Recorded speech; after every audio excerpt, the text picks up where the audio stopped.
Awesome. So good afternoon. Thanks so much for joining us for the Community of Practice meeting today. Thanks for saying hi in the chat and thanks for being here. Feel free to rename yourself if you want to include your pronouns in your name, or if you just want to tell us what city you're from or what organization you're with. We love to see that. Just a few housekeeping items before we get started. You can turn on the closed captioning throughout this meeting. If you, in your navigation menu, you click the settings button, and then there's a meeting tab, and under that you should see some advanced settings, and you can toggle on the captions to enable or disable it, whichever one you prefer. Like I said, we're going to record the first bit of this meeting and through our guest speakers presentation, and then we'll stop the recording after that as we discuss and ask questions and things. And so just to cut down on distractions and background noise, if you want to keep yourself muted until we get to that large group discussion and question portion of the meeting. And then, of course, we encourage you to leave your camera on if you're comfortable with that. We like to see who's in the room and how you're doing. Yeah. So moving on, I'll just introduce myself first as one of the co-facilitators of this community practice. I am Brittany Ray. I'm the Deputy Director for KAEE, the host of this group. I've been with KAEE since 2016, and I've loved being a co-facilitator for this group for over 2 years now.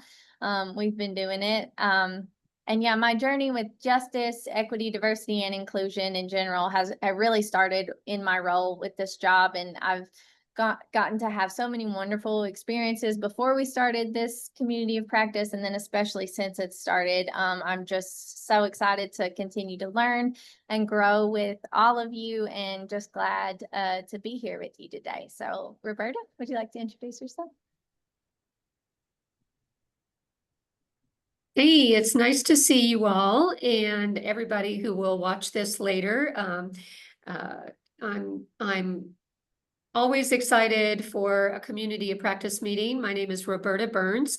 I work in state government in the Division for Air Quality and Environmental Protection, and I am the main storyteller for our division. And I began my justice, equity, diversity, and inclusion journey with KAEE many, many years ago, and helped to kind of create this community of practice eventually, and have been facilitating it since its inception.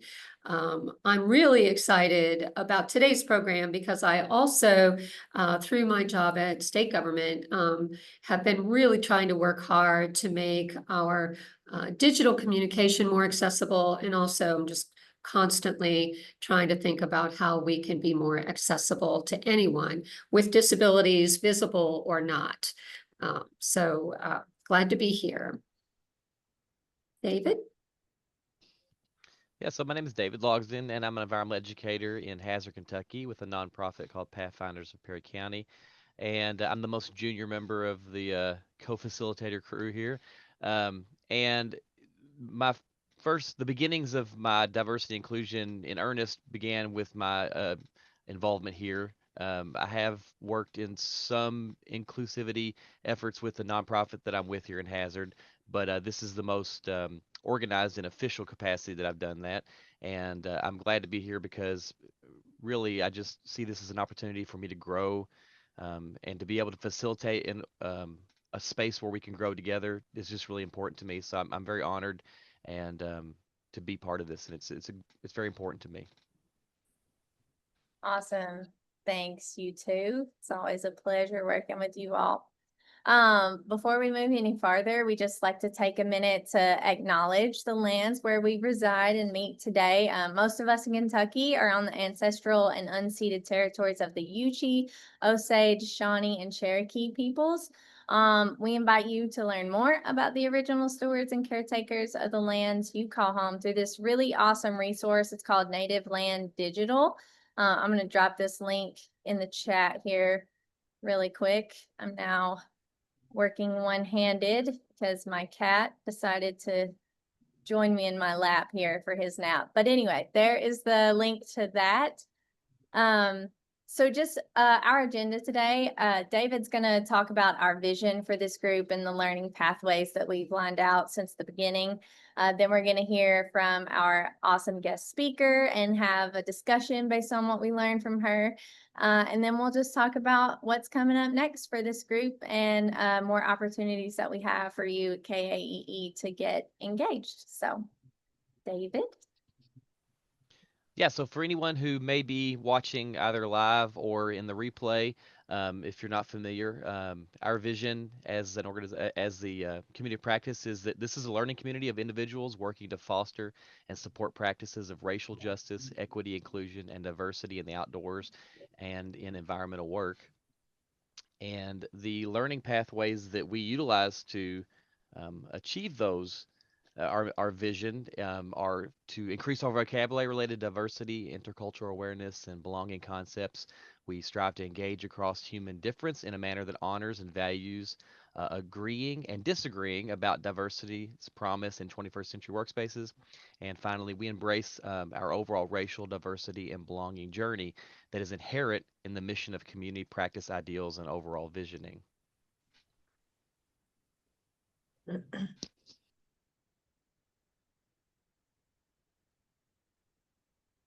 There we go. Well, I am very excited to introduce Arin Arnold-Davis, who is the Director of Destination Stewardship and Community Engagement at VisitLEX in Lexington, Kentucky.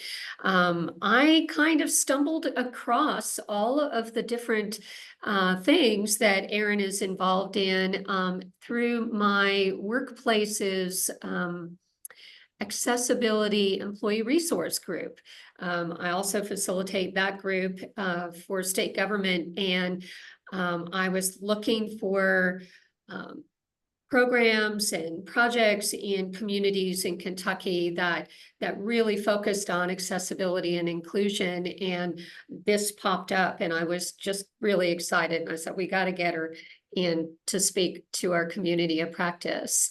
Arin leads initiatives in sustainability, accessibility, and social inclusion, working to make Lexington a better place to live and visit. She fosters community partnerships. Doesn't this sound like what we do, right? Ensuring tourism development that benefits residents while promoting an inclusive and environmentally conscious destination.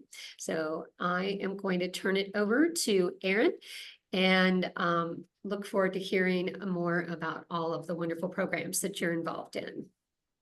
Thank you. Okay, I just requested to share my screen. Oh, there we are. Let me get, sorry, just a minute.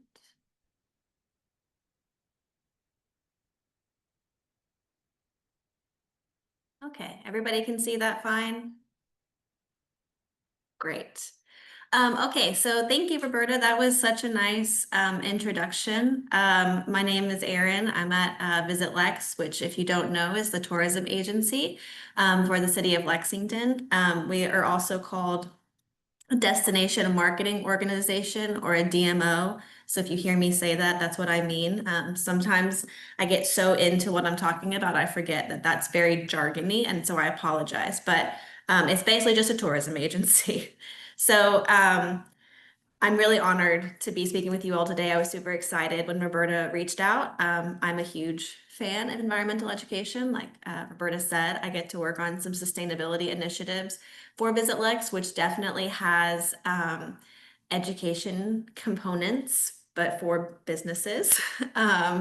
At VisitLEX and with our hospitality partners. I also am a board member of Bluegrass Green Source here in Lexington and work closely with them. VisitLEX also contracts with them to do some of our sustainability projects. So we're huge supporters of what you all do here at VisitLEX. So I'll just go ahead and get started. So destination stewardship, what in the world does that mean, right? So I've kind of put a basic definition up on the screen for you here. It's collaborative, community-centered approach to tourism, balance of visitor experience and resident quality of life. Most DMOs do not agree on the exact definition of stewardship. It means something different to everyone. And so what we've kind of decided at VisitLEX is that my job is to make Lexington a really great place to live and therefore visit. So like Roberta said, I work on sustainability, accessibility, social inclusion and impact, meaningful tourism, and community engagement. And so at VisitLEX, stewardship means sustaining tourism for the future, for years to come, economically, environmentally, and as an organization. So I'm going to start with accessibility. This is going to seem a little weird, but accessibility has been one of the easier projects for me to work on. For the most part, 99.9% of people agree that making the physical space around us more accessible is a good thing. It's kind of hard to argue that we shouldn't make places accessible. So I've not had a whole lot of pushback except for when people get afraid of the ADA and what that means. But we've done a lot of education on that as well. So these things that are on the screen that you can see are the main projects and initiatives that we've taken at VisitLEX, and I'm going to go into more to all of them in more detail. But the first thing that we wanted to do to get us started, because I started this a couple of years ago, and we were like, well, how do you start this? How do you start talking about accessibility and tourism? And the first thing that we had to do was kind of get a good idea of what our partners were doing. So when I say partners, I mean hotels, restaurants and bars, shops, and attractions. So museums, the horse park, Keeneland, etc. So what were our partners doing already? So first we partnered with Wheel the World. And so we were kind of talking about this before everybody else joined, but Wheel the World is a company that does accessibility assessments and then matches travelers with disabilities to destinations, to hotels, to restaurants or attractions that fit their exact needs. When we were first started talking with Wheel the World, they kind of pitched themselves as Expedia meets Tinder, because if you are a traveler with disabilities, you put in all of your requirements and then it matches you with destinations, hotels, attractions. So it's a really, really cool website and app that people really use, and we see a lot of traffic with our Wheel the World listing. So they came into the city in the summer of 2023 and 2024, and they assessed 43 businesses in the city. As you can see, there's 15 hotels. That was a really big goal for me. Hotels are afraid of lawsuits, to be completely honest. They're one of the businesses who most often face ADA lawsuits. And so it was a huge step for us to get 15 of our hotels to agree to let somebody come in with a measuring tape and start looking at things they're doing right and things that they're doing wrong. The great thing about Wheel the World is that they're not turning anything over to the federal government or the state government or the city. This is an assessment that only the attraction or the hotel or the restaurant gets. And it's a very easy to read kind of green. This is what you're doing great. Yellow, you might want to work on this. And red is you're out of compliance and you need to fix this. But nobody's going to come and take you to jail or sue you or anything. It's not a public report. And then they go onto the Wheel of the World website and it matches people with their exact needs. And so the things that they kind of measure are like bed heights. How big is the door frame? Because if your wheelchair is extra large, you might not be able to get into every door frame, right? How far apart are tables from each other? Is the bathroom on the first floor? Do you have to take an elevator? Are the elevators have buttons that someone in a wheelchair could get to? All these things that somebody who does not use a mobility device like myself has never really thought of. So it was a really great opportunity for VisitLEX to get an idea of what our businesses in town are doing. Are we doing a good job? Turns out we are in general. And then what can we improve on? And this is a huge education part, just things that I've never thought about before, that now when I walk into a restaurant, I'm like, ooh, I don't know if somebody in a wheelchair could get through there. something to think about. It opens your eyes, right? The next program that we do, and I think this is how Roberta found us maybe, is the Hidden Disability Sunflower Program, also known as the Hidden Disability Sunflower Scheme. It started in the UK at Gatwick Airport as a way for people with hidden disabilities to let people know that they may need more time or help or patience. A hidden disability is simply a disability that is not obvious to the eye, right? So autism, ADHD, Alzheimer's, dementia, epilepsy, those are all known as hidden disabilities. And so the Hidden Disability Sunflower Program is simply a way that someone with a hidden disability can let people know that they have one and that they might need more help or patience. So we thought that this was a fabulous program to join, really easy. We all did the very simple training about hidden disabilities, which is basically knowing what the sunflower is, what to do if someone's wearing it. And that's really just, do you need help? If they say yes, help them. If they say no, say, great, I'm here if you need me, right? That's pretty much what it is. Be patient, know that they might need more time or patience, be a good human, right? That's pretty much the whole scheme. And so when we were launching this, happenstance, the Bluegrass Airport was also launching it. So we decided to partner up and see if we could get other big places in Lexington to join us. And we were able to get Lextran. So every Lextran driver wears about the sunflower, and they have lanyards that people can take if they're taking on public transportation. The Kentucky Horse Park, which is our most visited attraction in Lexington, and the Central Bank Center in Rupp Arena. So that's another really big, sees a high volume of people who might need more help or patience, especially going through x-ray machines, et cetera. So we're super excited to get all of them on board. And you can come and get a free lanyard at the Lexington Visitor Center, downtown Lexington, if you have a hidden disability and you want to, make sure that everybody knows that you may need more time.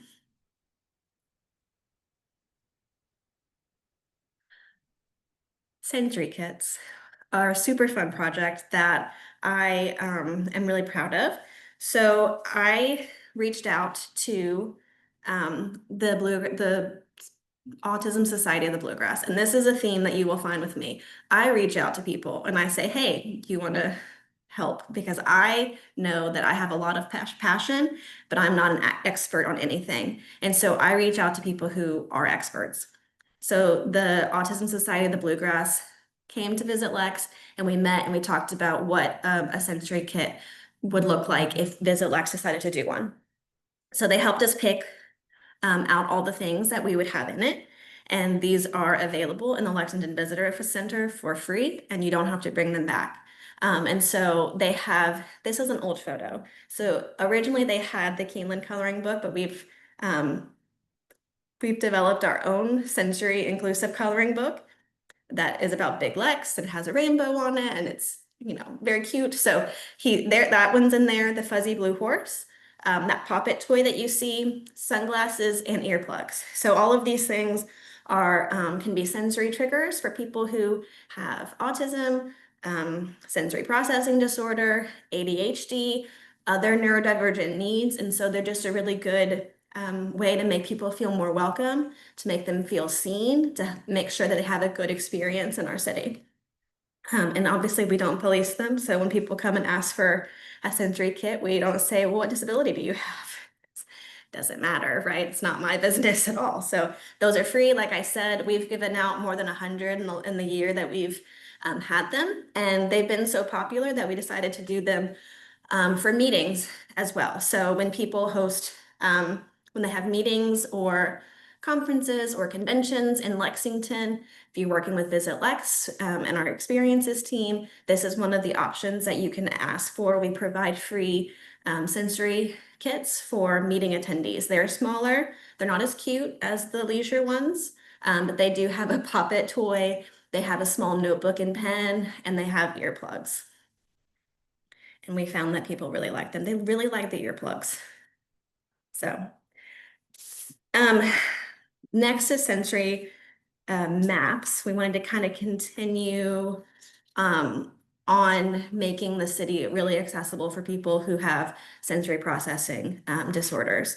So we developed sensory maps. Full disclosure, I would love to take credit for this idea. Unfortunately, I did not come up with it.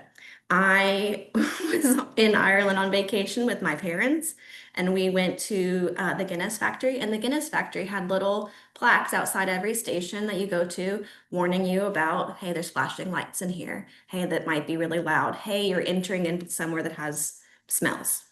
And I was like, that's amazing. That's really obvious, but helpful. And I bet I could do that in Lexington. So I did.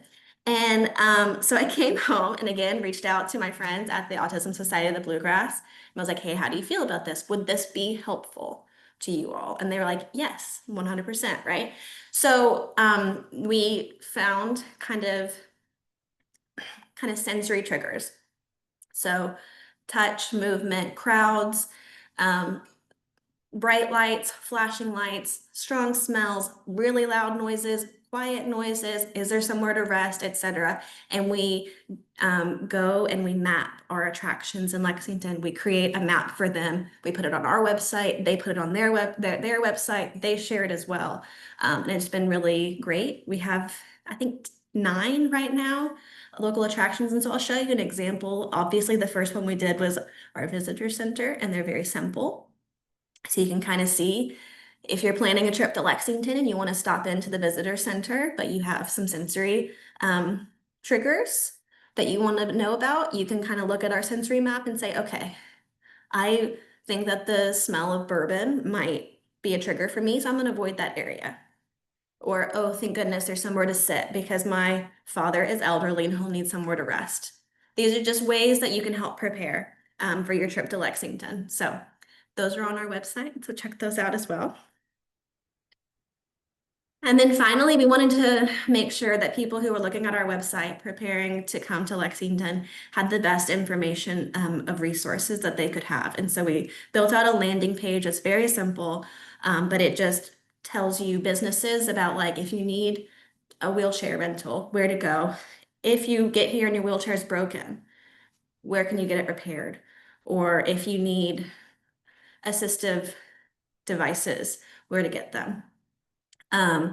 We talk about paratransit. So if you want to take public transportation, but you are in a mobility device, here's how you get set up to take LexTrans paratransit program. And then finally, veterinary offices in Lexington that take emergency cases or will take patients who are not on their patient roster in case your service animal has an emergency while in town. So check that out too, because it's very, very proud of that as well. That's accessibility. I'm going to go quickly through sustainability because I know that you guys know all about sustainability, but these are some of the things that we do. And sustainability, as I'm sure you all know, is a little harder to implement. So the first thing is our certified sustainable business program. This is something that we work with Bluegrass Green Source on. It comprises of 3 different forms based on the type of business that our partners have. So we have a form for hotels, we have a form for attractions, and we have a form for restaurants and bars. And that way we can ask questions specific to the type of industry that they have. It doesn't make sense to ask a hotel questions that pertain to brewing beer. It doesn't make sense to ask a museum questions about what you do with hotel room soap. So we wanted to make it really specific, and we wanted to make it something that was easy and accessible for our partners to do. And so the forms ask about waste management, energy efficiency, local purchasing, water quality, and then native plants. And so we asked them to fill this form out. We helped them certify. Bluegrass Green Source wrote us this amazing resource guide about, okay, well, if you scored kind of low in energy efficiency, here are some things that you could do. It comes with printouts for public facing stuff, for like, this is what you can recycle in the city. Here's a printout that you can put in bathrooms to say, please don't flush anything but toilet paper. So just trying to make it as easy as possible for our businesses to be a little greener, and just, provide them the resources that they may need. The Food Rescue Plan is a program that it does what it says. It rescues food from going into the landfill. Because Lexington has a big convention center, we host a lot of big meetings, events, conventions. Sometimes there's too much food. And so this was just reaching out to local nonprofits, local shelters, local food pantries, and saying, would you guys be able to take prepared food on fairly short notice? And so we found a couple that said yes. And so we promote this program. We talk about this program with every single meeting that books into the convention center or a hotel. And we have a plan in place. And so food doesn't end up in the landfill and goes to, feeding people who may need it. Volunteerism is another project that we promote. So first, we have an internal service project program called VisitLEX Cares. This is for VisitLEX staff. We do service projects 4 times a year.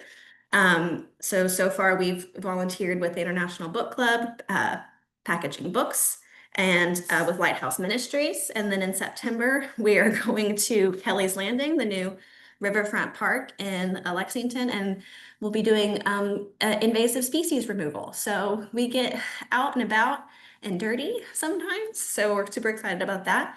And then in development, we're working on a visitor-facing volunteerism program where we are working with partners who have volunteer opportunities.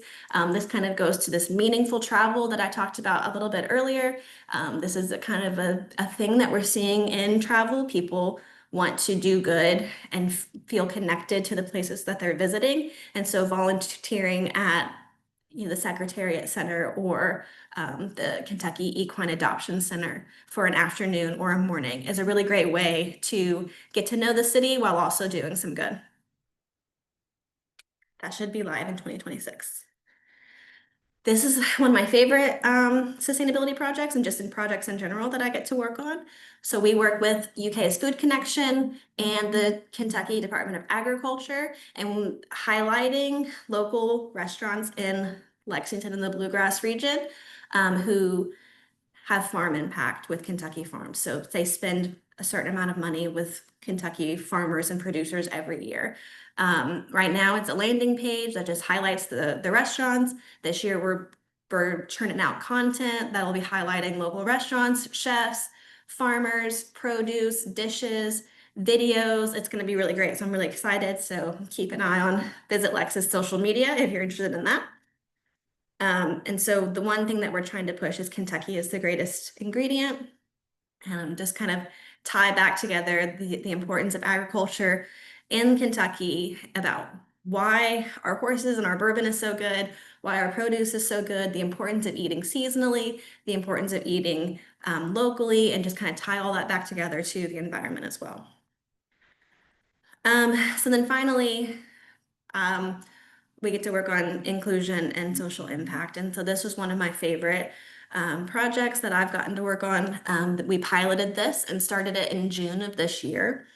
Welcome to Your New Hometown is a partnership with Kentucky Refugee Ministries in Lexington, where we wanted to give new to Lexington residents a really fun day out and experience the city in a way that maybe they haven't gotten to yet. We know that Kentucky Refugee Ministries, we're huge fans. They do a lot of really important, necessary work that isn't always fun. And so we saw an opportunity that we could come in, spend some VisitLEX budget, and take people out and explore Lexington like they're a visitor. So we piloted this in June. We took their youth program. It was about, I think, 40 people total out to the Kentucky Horse Park. Spent the day out there, got up close and personal with horses. As you can see, some of these kids, it was their first time touching a horse. Some kids, they, grew up on a horse farm in Syria and hadn't seen a horse in a few years.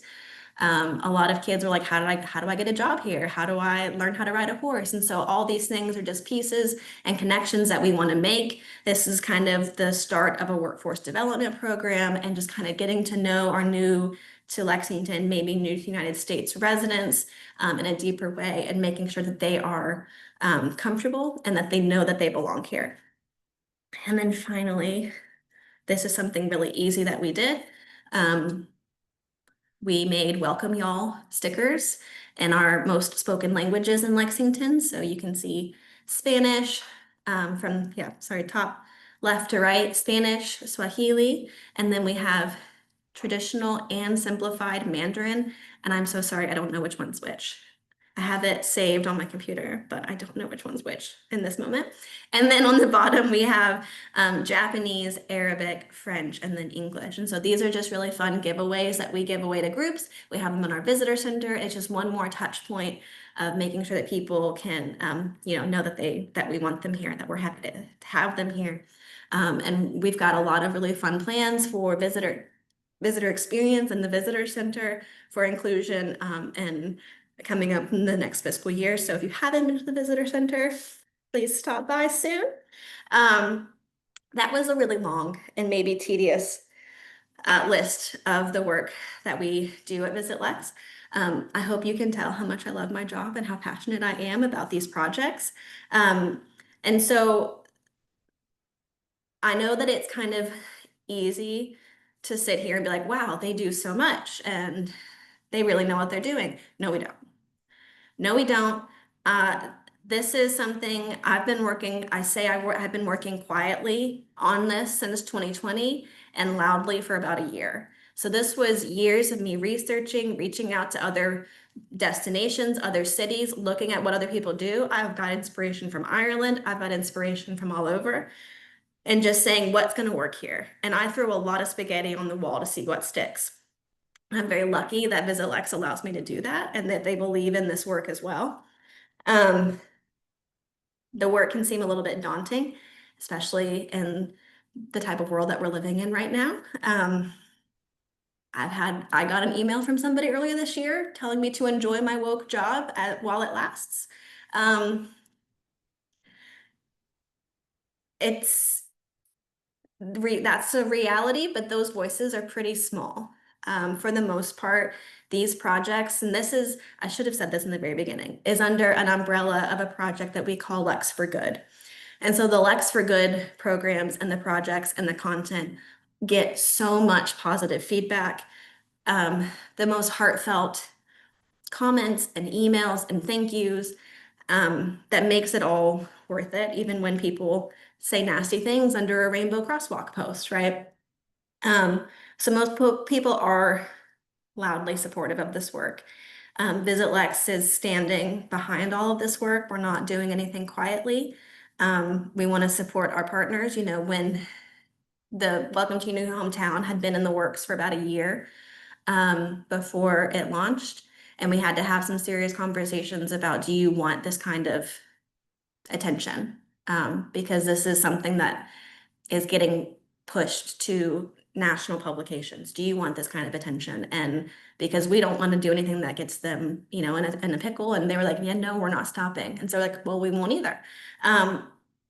We believe in the future of tourism, of being inclusive and welcoming, honoring the past, preparing for the future. That's what makes Lexington so wonderful. That's what makes our hospitality world-class. And so that's what I get to do day to day. And that's all I have to say, but I'm happy to take questions.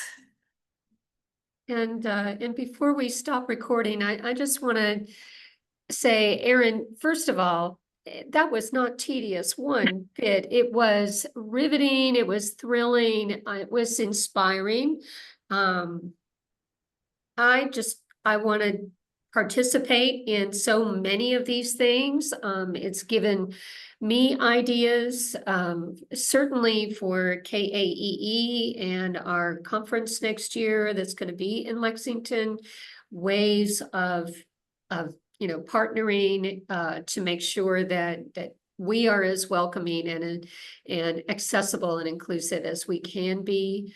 But yeah, some of these things are so simple, but taken together, they create this wonderful, welcoming, sort of sweet, this package that I love. So thank you so much. Yes, thank you very much. Like I said, happy to get to speak to you all and I love my job and the work I do, so it's easy to yap about it for 20 minutes.